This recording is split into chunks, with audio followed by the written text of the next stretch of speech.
Chincoteague and our constitutions are something I would consider a really great thing for your community. But the strength of this is that it comes from the people. And when it comes from the people, the politics of the day, of the councils of the day, don't tinker with it because it's the law of the people.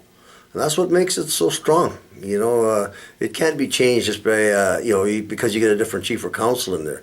This usually has to go to the people for their ratification. And then then it's very strong because it's the people's law. We've been guaranteed our Aboriginal and treaty rights in the Canadian Constitution. This is something we fought for back in the early 80s. And within your Aboriginal and treaty rights is the right to your own forms of governance, your right to your own lawmaking authorities, your right to your own language, culture, spirituality. These are all elements of who we are as still a sovereign people.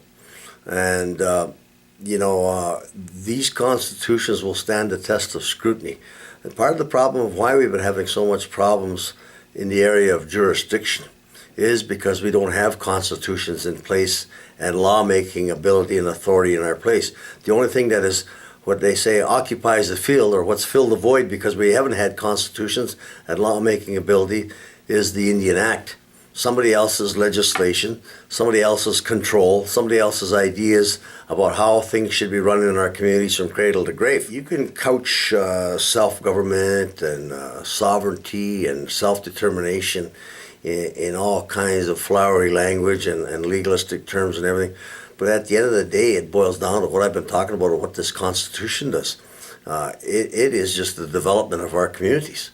In plain, simple language, it's community development. How we want to develop our communities to have strong governance, have strong fiscal practices in place, have a good social, cultural fabric of the community based on the values of your community, strong spirituality, and a very important element of our languages remaining intact, and our identity as an Anishinaabe.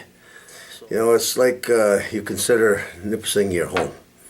And so now, you've been living in your home for a long time, and you want to build an addition onto your home. Well, the most important thing you have to start out with is build a good solid foundation. And that's what this Chincoteague is. It's a solid foundation. And then you start putting your building blocks on it, which is your laws and your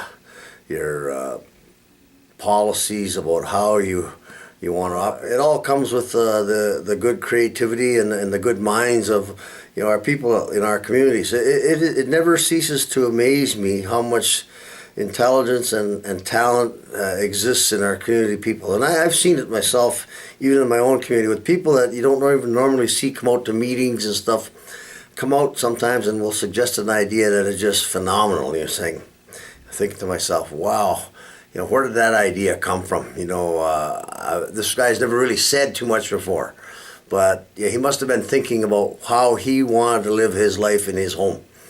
And, so in very simplistic terms, this is how, a constitution is going to work. You're really laying out what your home is going to be like, and how the roads coming into that home and going away from that home are going to be. There were very sophisticated forms of governance here long before the government introduced the Indian Act, all based on the clan system, or everybody had responsibilities.